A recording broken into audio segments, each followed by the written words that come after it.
Anyways, you already know who it is. You already know what to do. I'm out here in a park. Yeah. Look at that sky. Man, this fall is sensational. And it's quiet for a Thursday here at the park, you see. Anyways, it's your boy. You already know. It's his eye. Anyways, I don't know. There's not really. I just watch all the old, like from the between the 1969 and 1973, all the Planet of the Apes, which were phenomenal. Oh my, best dystopian, like movie things I've seen. I watched Clockwork Orange, which, oh man, it's good and it's bad. Like the movie is not that good, but Stanley Kubrick is really good. Like his shots and the way he sets up the scenes and the camera angles and all that stuff. That's good, you know. Them saying he's like the greatest director of all time, I could see it. Wasn't enough to really like get me into it. But also I watched Clockwork Orange, which is it's very disturbing, very violent, and just some of the, like a lot of stuff, like it depicts gruesome things that you don't ever want to think about or see. But you know, it is like a popular movie now. Through like it's a popular movie right now. Like it's people know it. Like people know about it. It's heavy. It's one of the heaviest movies I ever watched, and I've seen like bloody, gory stuff. This is not bloody gore. This is just like twisted, demented. Well, not demented, but just twisted stuff that's like just wild. Like, and it just shows you, and it's this journey of this basically bad criminal, like violent criminal to basically he's supposed to be reformed by torture, and then he's unreformed, and then in the end you get the ending. Which I get, it is a good ending for its type of movie. It is. It's just, it's heavy and it's disturbing and it's violent and it's just, wow. But anyways, I don't know. I didn't mean to talk about it, but you know, this is just a free flowing type thing. You know what we do be doing out here. It's just off the dome, just you know, just thinking thoughts. But anyways, it's still dystopian, and I did watch the movie 1984, which is also dystopian. And I know about Orson Welles, the family, the one where like they turn into pigs and sheep and all that stuff like that. And then it's about like freedom of choice and the hierarchy, and the sheep want to keep clean, or the cats want to keep clean, and then the pigs are like they'll do anything and they don't care and they'll like eat anything, and you got the dogs who are the motivators and the go-getters and all of that. I know vaguely about that. Shout out my friend Nicole for introducing me to Orson Welles. But man, this park is silent. It's gorgeous. It's wow. Anyways, so yeah, it's pretty boss. So like, I consumed a decent amount, not a lot, but like enough, and I know enough about like dystopian world and all the things like that. And I like listened to a podcast episode of Overdue about the one where they're burning the books, like 1917. I think they made a movie with Michael B. Jordan. This is a movie place. I like movies. I do touch books and TV now and then. I did a Loki review, but accidentally deleted it. But I'm not gonna do it again. Loki 2 was great, phenomenal, peak, great cast, probably the best cast since Hunger Games. It was very cohesive, very fun. A lot of like Breaking Bad quality shades of it, and it was deserving of the like Loki 2 was. Anyways, what's it? Ki Hugh Kwan was magnificent. Anyways, so after like consuming all this like dystopian stuff, like we got a squirrel. You cannot see it, but there's a squirrel. I'm like a dog today. A squirrel. Anyways, yeah, I don't know. Like all the dystopian stuff is super cool, but I think Planet of the Apes is like, you get the 70s, like we're breaking out to starting to really challenge like the societal norms, challenging the idea of society, like the philosophical and ideology, and just, you know, they're challenging in the psychology of man, um, you know, and things don't really change. Things are still the way, like, it's less, and there's more information out there which is changing, but people are only really now starting to change.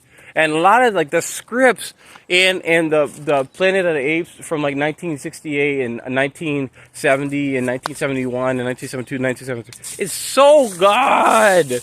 I was like, basically all yesterday, I was just like in like another world for real, because of just how, like, it's so political and it's so correct, and you're literally watching this movie of basically the shifting of the sand, of the tides, pretty much. It's like one person has the biggest stick, and now this other person has the biggest stick, and it just keeps shifting sides, and it's these massive, like, this is basically a whole civilization, the whole world changes, and then the whole no world changes again, the whole world changes again, and they just, like, keep enslaving each other, and it's just like, it's, I don't know, it's so fantastic to watch, because it's so realistic to a T, like, everything, they cross their T's and dot their I's the whole time, like, the script is good. The intros is so good because it catches you up and it just keeps on going. Like, I've never seen anything that just, like, has such a good transition without having like a direct scene scene for scene shot continuation. This is like a whole new movie, but it's integrated like it's integrated so well. Like, it's not seamless, but it just integrated very, very well. Where you don't really, like, notice. No, you don't notice at all, and you're actually, like, it's kind of like a WWE promo where it gets you, like, hyped for the next thing. Like, it gets you hyped for the next type of movie, and it gets you hyped for the movie that you're about to watch, because you're caught up to what the jive is, and then you keep, you know. But anyways, like, just the dialogue, and that's why I wanted to make a video about it, because I'm, like, nerding out, and, you know, who else to nerd out but the viewer, you know, and just nerd out in this park. Man, it was so good. A lot of times I just kind of hype up the movie, and then I don't, like, because I don't like touching it, like, like, I don't like describing the movie. I just like reviewing it and expressing how I feel. So that's what I'm gonna do. But anyways, it's about, like, so I'm gonna assume you watch a movie, or you should watch a movie, all the 1960 Planet of the Apes, because I just watched all the new Planet of the Apes with stinking. I watch all the new Planet of the Apes with Caesar and all that stuff, and then there's about to be a War of the Planet of the Apes, Dawn of the Planet of the Apes with James Franco, and then the other one with the other actor. Let me see. I said his name yesterday, but I forgot. Dawn. Wait, is it? No, it's Planet of the Apes 2. The one in 2014 with the, what's the guy's name? Andy Serkis. There you go. Andy Serkis. Marvelous job, Andy Serkis.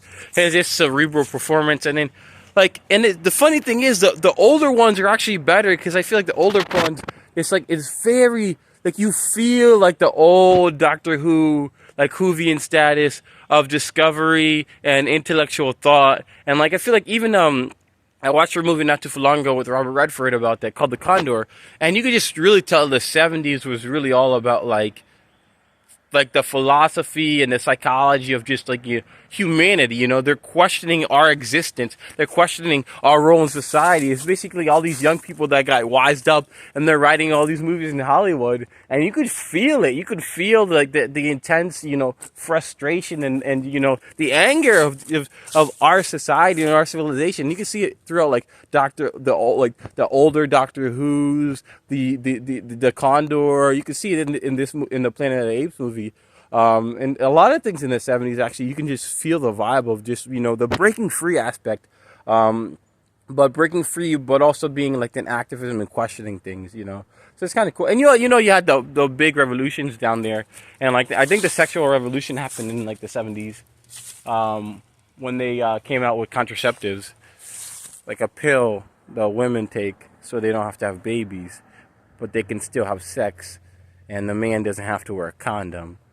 And if he, I'm gonna, if he comes inside the woman, she won't have a baby because it will kill whatever can happen like inside, which some people, a lot of religious people don't agree with. I don't think the difference between contraceptives and condoms are different. I know people want to say like biblical is different and there's like, oh, the light doesn't shine or whatever, like, but I don't like, if you're wearing a condom, if you're trying to prevent, like, to me, I just see it as like you're both preventing a baby, it's like, so I feel like it comes down to semantics. You taking a pill and you wearing a condom, you're both having sex and then you're both doing something to prevent it. It doesn't really matter how much, like, the difference between contraceptives. That's just my view. Again, I talked to a friend and she convinced me, but I don't see it. It's like you're both doing you're doing the same thing. You're trying not to have a baby. So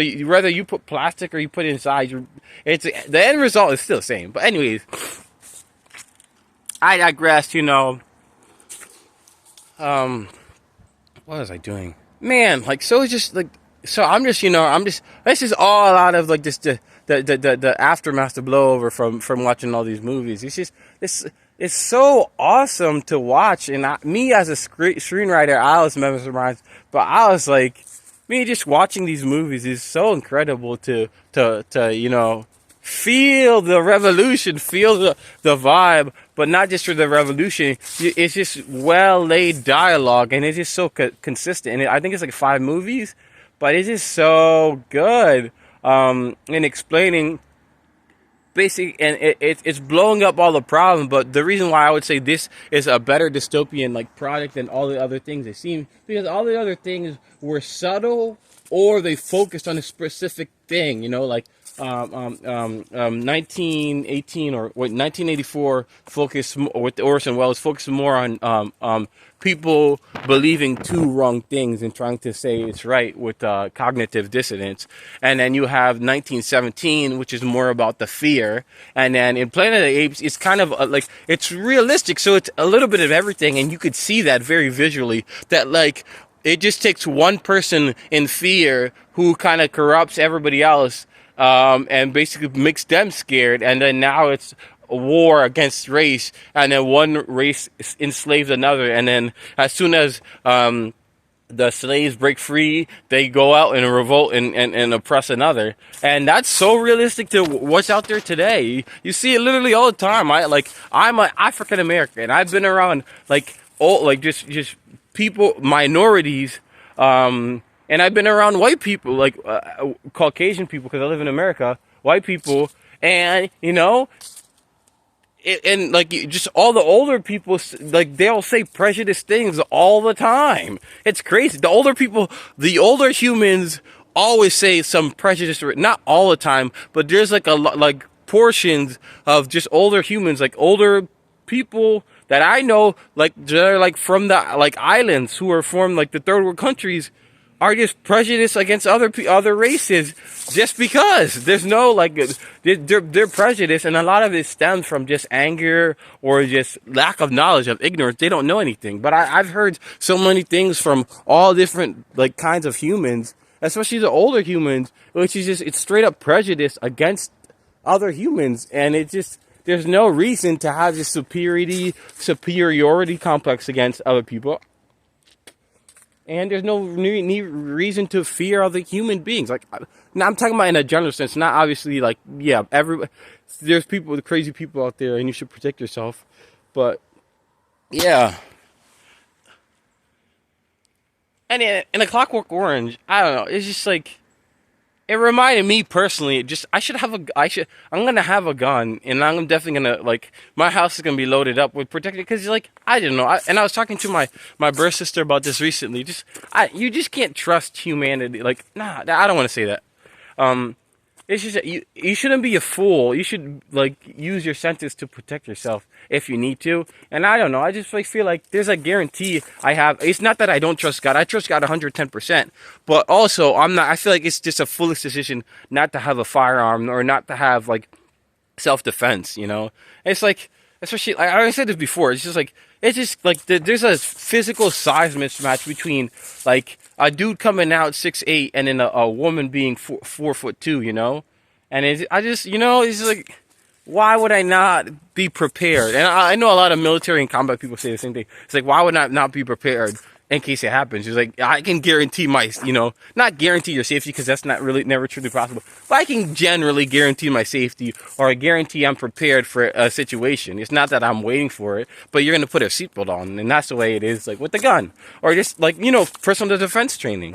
And also the crazy thing is, I also see that with like human beings. Like, I feel like there are some shorter girls who just have a more timid mentality compared to other dudes. And then, I was like, I wonder sometimes if it's like when girls be like, oh, I want tall guys. Do they want the tall guy, or do they want like the tall guy's confidence, But I don't think it matters. Humans are people. People are people. You know what I'm saying? Height doesn't matter. It's not true. But some people think like that, Also, don't be sexist or racist or anything like that. I'm just, I'm having all these philosophical thoughts and ideas, and just, just analyzing humanity and people, And I don't know. Also, the thing with all the dystopian stuff is I don't believe it. Like, I've been like in youth ministry for 8 years. I've talked to a lot of people, just life coaching for free, just talking to people and just working on my skills of motivating and helping people's lifestyle and things like that, and learning a lot from older people, and just experimenting and talking to people, and always giving people motivation and life advice and things like that, from all the things I observed, from all the things I experienced, and just the knowledge and history I've gained over the years.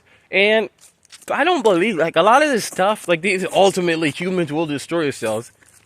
I don't know. And a lot of like the Planet of the Apes stuff is just about survival, which, again, like, I feel like they didn't make the characters, even in most dystopian stuff, it's kind of like this too. It's like they don't make the smart people smart enough, you know what I'm saying? Like, if it was really like a gorilla, like, I don't know, like, obviously I'm going to stand for my people, the humans, but I also met this guy, our target, he's like, we should live in coexistence with the animals. He's like, we shouldn't we shouldn't be this dominant captain of the food, or top of the food chain. We should be able to respect human, like, nature and our environment, which to a degree I agree with. Like, I think we should respect, nature and respect the trees. That's why we shouldn't litter in parks and all those things like that. I feel like we can't do it like to some perfect, thing. We're still going to have landfills and garbage and all the things like that. But I feel like we should respect nature,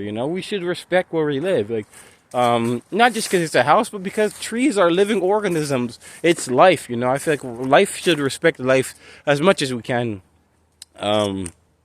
But anyways, I feel like a lot, like, I'm going to say about this. In the movie, it's like all these, like, different scenes. And it's just kind of like a lot of the philosophy is limited. And I see that like a lot of times in a lot of like shows or whatever. It's always like super limited to like one kind of idea. Like, it's like, all right, we need the plot to happen, so we're going to have this like limited idea of, philosophy. Because it's like, because like a lot of the discussion was like the discussion between like man's idea and then man's fight for something, and then man's fight for, like, it's all about like, hey, I have my human people, I care about survival, that's all I care about, it's the survival of apes or the survival of humans, wherein realistically there would be a large number of people who would just be like, F the government, we're gonna, demand our equality and peace for apes and humans.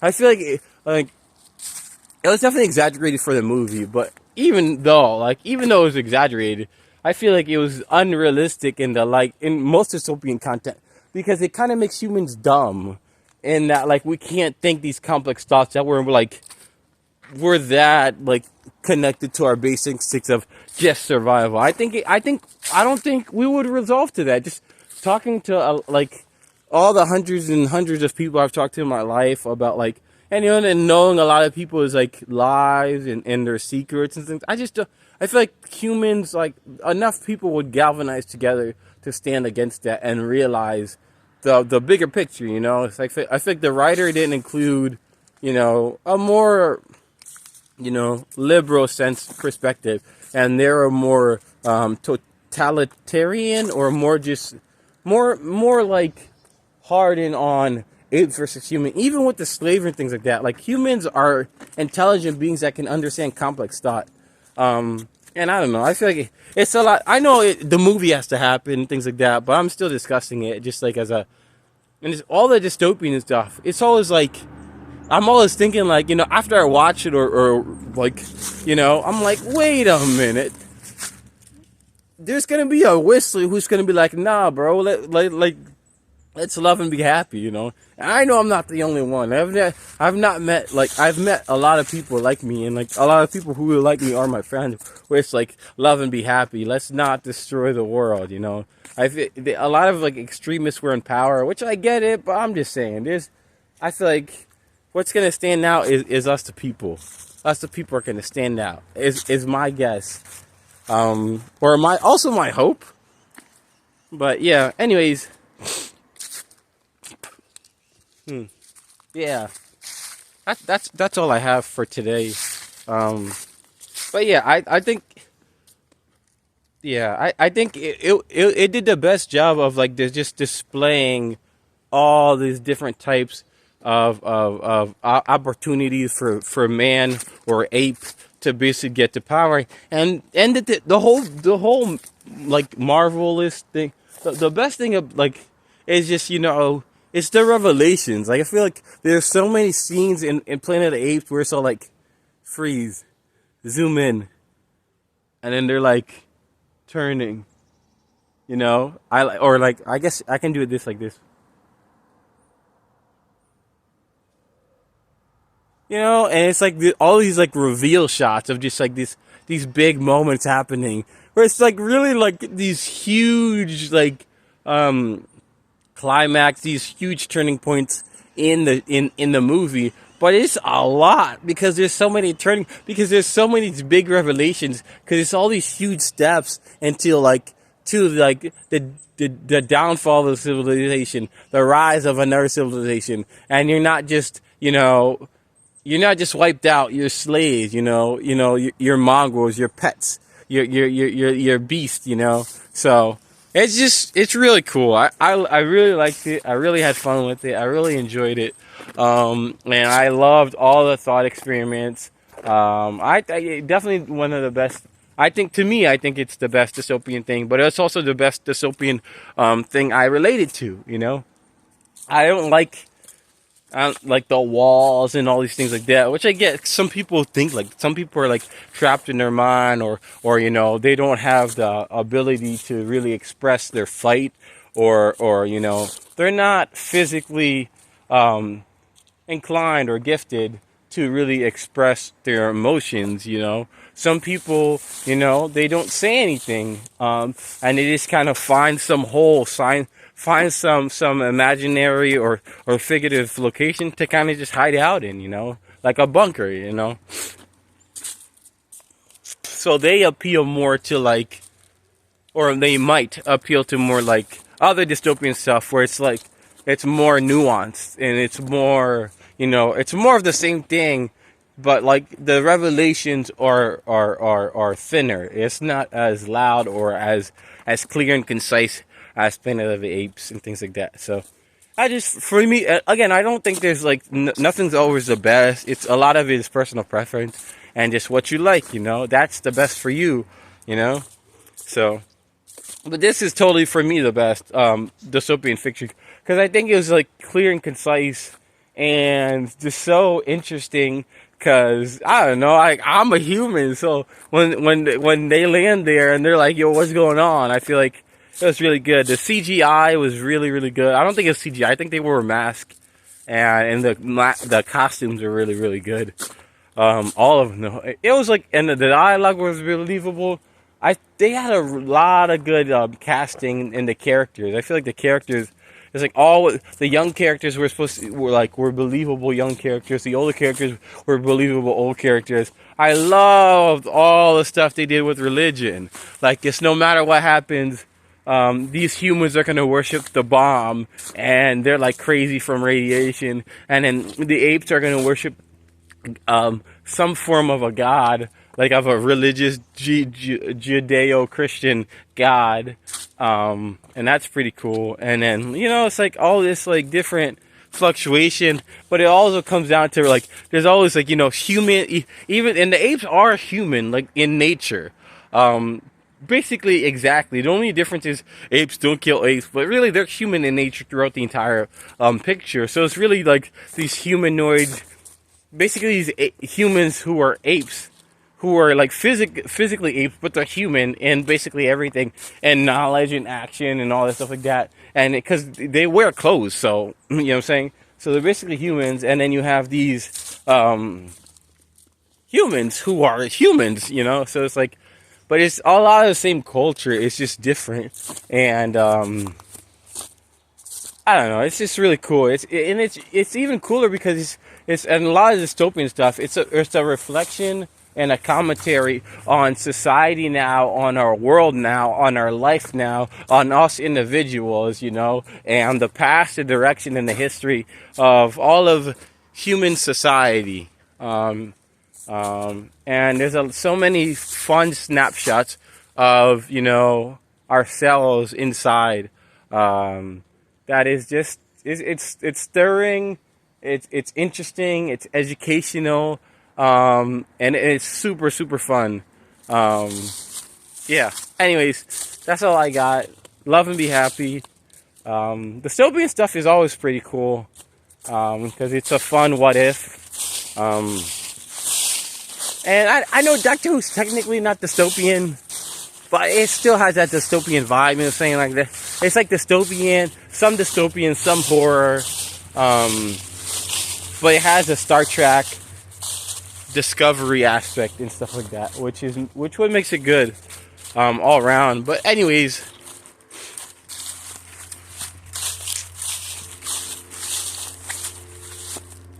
love and be happy.